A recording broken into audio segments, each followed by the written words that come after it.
మద్యపాన నిషేధం చేస్తానని చెప్పాడు.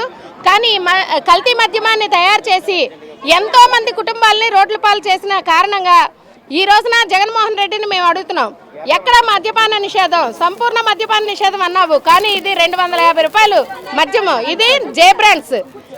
నీ కల్తీ మద్యమాన్ని తయారు చేసి నువ్వు పెద్దోడు అయ్యావు, నువ్వు లక్షాధికారి అయ్యావు, నువ్వు కోటేశ్వరుడు అయ్యావు.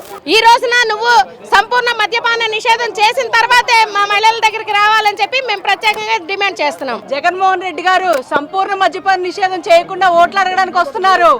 మీ మాట మీరు మర్చిపోయినట్టున్నారు. సంపూర్ణ మద్యపాన నిషేధం చేసిన తర్వాతే 2024లో నేను ఓట్లు అడగడానికి వస్తాను. 5 స్టార్ హోటల్కి మాత్రమే పరిమితం చేస్తానని చెప్పి కల్తీ మద్యంతో ఆడవారి తాలిబొట్లతో ఎందుకు పనంగా పెడుతున్నారు? దేనికి క్వాలిటీ మెయింటైన్ చేస్తున్నారు? లిమ్కా కొనుక్కోను కదా.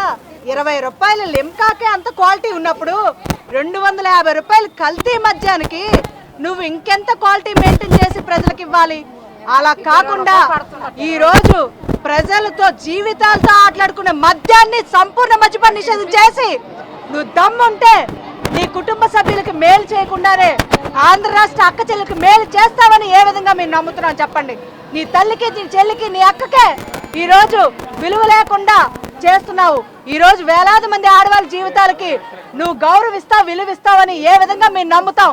ఏ విధంగా ఓట్లేస్తావని అనుకున్నావో? సంపూర్ణ మద్యపాన నిషేధం చేసిన తర్వాతే నువ్వు ఓట్లు అడగడానికి రావాలని ఈ సభాముఖంగా హెచ్చరిస్తున్నాం.